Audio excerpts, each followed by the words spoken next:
24 subió el desempleo y cayó la economía. La tasa de desocupación fue del 7,7%, 2 puntos más alta que el último trimestre del año pasado, y la desocupación fue mayor en las mujeres, 8,4%, que en varones, 7%, y que afectó más a la población menor de 30 años. Datos durísimos que se dieron a conocer. Y para desandar un poco estos datos y hablar y analizarlos, estamos en línea con Luis Campos, abogado especializado en Derecho Laboral e investigador del Instituto de Estudios y Formación de la CTA Autónoma. Luis, ¿cómo estás? Buenos días. Acá Facundo y Lucas te saludamos.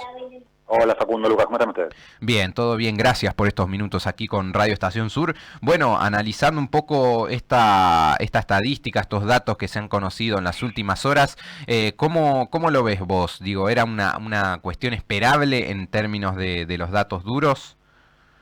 Definitivamente era esperable un aumento del desempleo en el primer trimestre del año. Tengamos en cuenta que estamos hablando de, al mismo tiempo que se conocían estos datos, el INDEC publicaba que la actividad económica cayó más de un 5% en términos anuales, que es una caída brutal, es una caída muy importante, así que semejante caída de la actividad económica, semejantes correcciones en el funcionamiento macroeconómico del país, luego de la devaluación de diciembre y los distintos ajustes que hizo el gobierno nacional, era imposible no pensar que el desempleo fuera a aumentar, y mucho.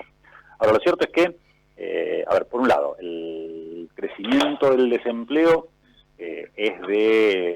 creció 0,8, menos de un punto porcentual en términos interanuales, que es un crecimiento muy importante, pero que tampoco es un crecimiento inédito en la historia reciente de nuestro país. De hecho, es posible que el mayor crecimiento de la desocupación, o por lo menos parte del crecimiento de la desocupación, lo veamos en los datos del segundo trimestre de este año, porque el informe del primer trimestre no es un informe del 31 de marzo, es un informe de todo el primer trimestre, con lo cual hay, es como si, para decirlo mal y pronto, como si fuera una especie de promedio del primer trimestre. Claro.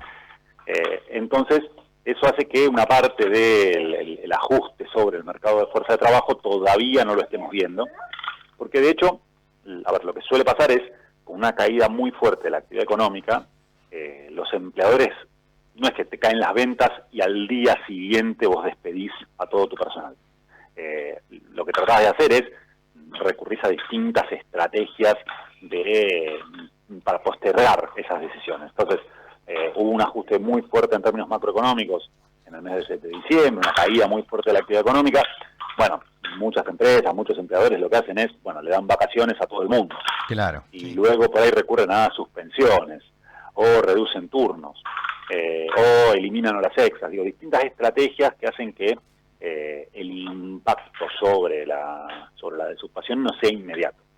Ahora, lo que sí es cierto es que en la medida que esto se prolonga en el tiempo, sí, esas suspensiones luego se transforman en despidos o en retiros voluntarios, o la reducción de turnos o la reducción de horas extras también empieza a dar paso a algunas estrategias de reducción de parte del personal, que seguramente es algo que lamentablemente vamos a ver en los próximos trimestres, siempre y cuando los niveles de actividad no se recuperen o al menos dejen de caer sensiblemente, como al menos todo parece indicar que fue el caso del segundo trimestre. Todavía para hablar del tercer trimestre, en la actualidad, lamentablemente parece ser hablar de un futuro muy lejano.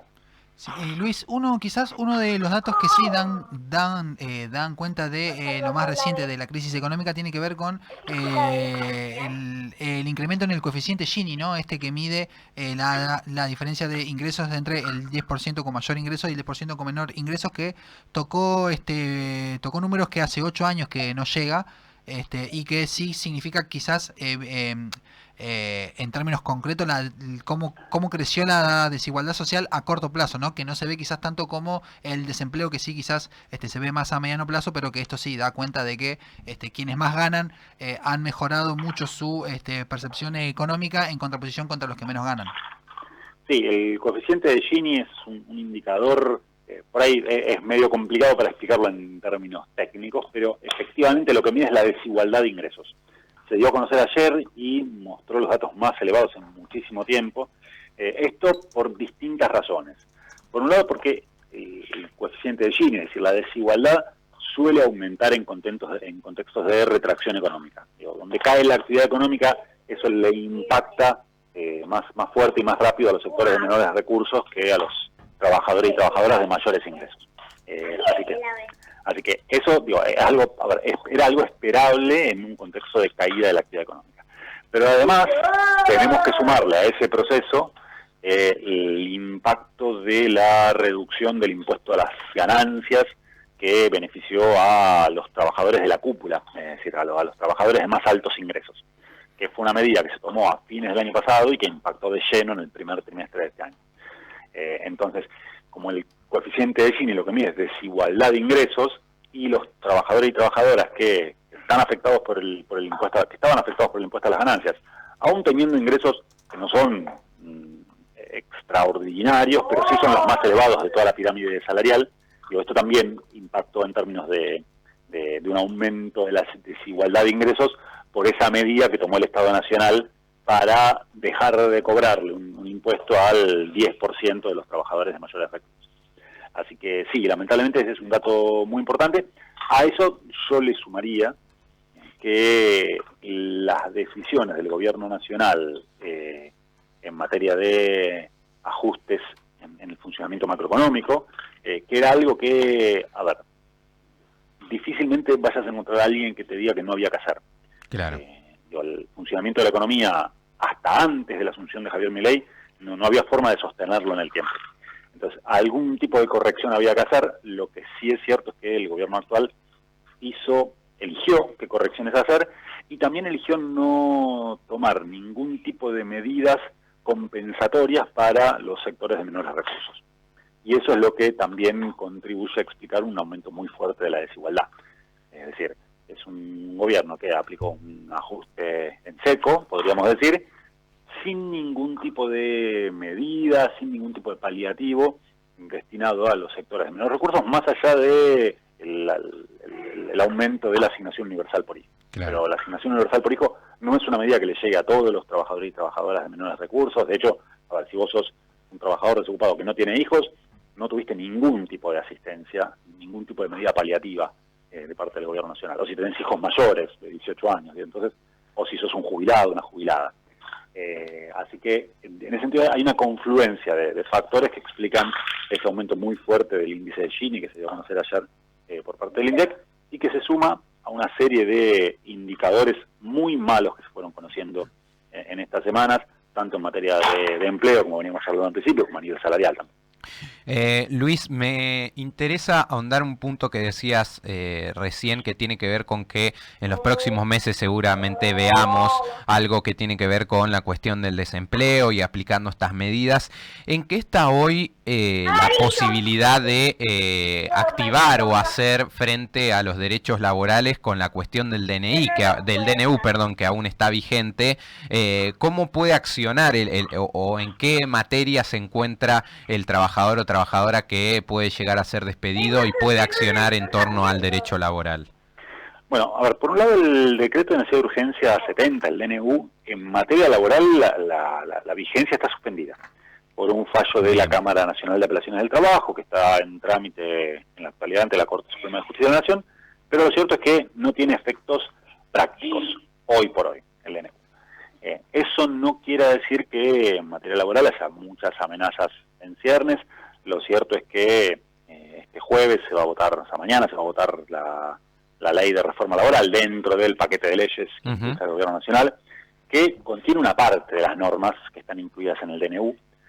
Así que, más allá de la suspensión judicial del DNU, que todo indica que va a seguir un buen tiempo, no creo que la Corte esté apurada en revertir ese fallo de la Cámara Nacional de Apelaciones del Trabajo, pero lo cierto es que si entra en vigencia la ley de reforma laboral, muchas de las normas que están contenidas en el DNU van a empezar a regir, ya no por vigencia, ya no por originadas en el DNU, sino originadas en una ley aprobada por el Congreso. Claro. Y esas normas van a afectar, sin duda, a los derechos de los trabajadores y las trabajadoras, fundamentalmente en el plano de las relaciones individuales. Claro. Igualmente el Senado incluyó algunas normas complicadas en materia de relaciones colectivas, fundamentalmente una restricción al ejercicio del derecho de huelga que le va a dar muchas facultades a los empleadores para despedir con causa a trabajadores y trabajadoras que participen de medidas de fuerza. Así que ese es un punto muy, muy complicado dentro de un conjunto de avances que se vienen plasmando lamentablemente desde el cambio de asunción, desde el cambio de gobierno en diciembre del año pasado. Claro, claro. Estamos hablando con Luis Campos, abogado especializado en Derecho Laboral, investigador del Instituto de Estudios y Formación de la CETE Autónoma. Luis, te queremos agradecer por estos minutos, ¿eh? Dale, por favor, un gusto estar con ustedes. Te mando un abrazo. Muy bien, ahí pasaba entonces Luis Campos con lo que tiene que ver con este análisis de los datos que se conocieron. El PBI argentino además cayó un 5,1% en el primer trimestre en comparación con el mismo periodo del 2023 y respecto al trimestre anterior la caída fue del 2,6%. Me parecía interesante cuando escuchamos hace un rato a Caputo en la confederación o el encuentro, la convención anual de la Cámara Argentina de la Construcción, Camarco, exponiendo así como total liviandad cuando además estos datos fueron acompañados por una estrepitosa caída de la industria en términos de producción, principalmente de la construcción, de la industria de la construcción, que tiene que ver uno con la suspensión de la obra pública y que no hay trabajo para quienes lleven a cabo esas obras, ya sea construcción de vivienda, caminos y demás, y además esto implica que no se soliciten materiales. Por ende, todas las industrias que están alimentadas de fabricantes de hierro, de materiales que se utilizan para la construcción y demás, también está pisado y es un combo explosivo para la actividad industrial en términos de la construcción. No sé cómo no lo lincharon ayer a Caputo en Camarco. Y porque estaba medio entre colegas. Estaba ahí tranquilo, ¿no? Claro, no se van a pisar la sábana. Hay que sumarle también al dato del desempleo que, como escuchábamos en el informativo regional hace algunos minutos entrada la hora, la situación en el Gran La Plata es mayor, la caída el empleo.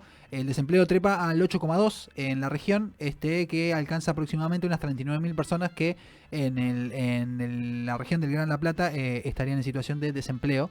Y que también con respecto a lo que comentaba de la caída del PBI, había algunos comentarios que lo comparaban a la caída del Producto Bruto Interno que se sufrió durante la pandemia. Sí. Son números similares, no iguales, no es mayor la caída que rondó los 9 puntos en el 2020, pero sin tener ninguna enfermedad que esté frenando al mundo por 6 meses. Son igual por demás alarmantes y que, como bien comentaba Luis, todavía no se han visto porque la caída del empleo no ha llegado todavía a la cresta de la ola, ¿no? Por decirlo de alguna manera. Muy bien, 31 minutos pasan de las 11 de la mañana hasta las 12, hacemos clase turista. Me estoy conteniendo hoy.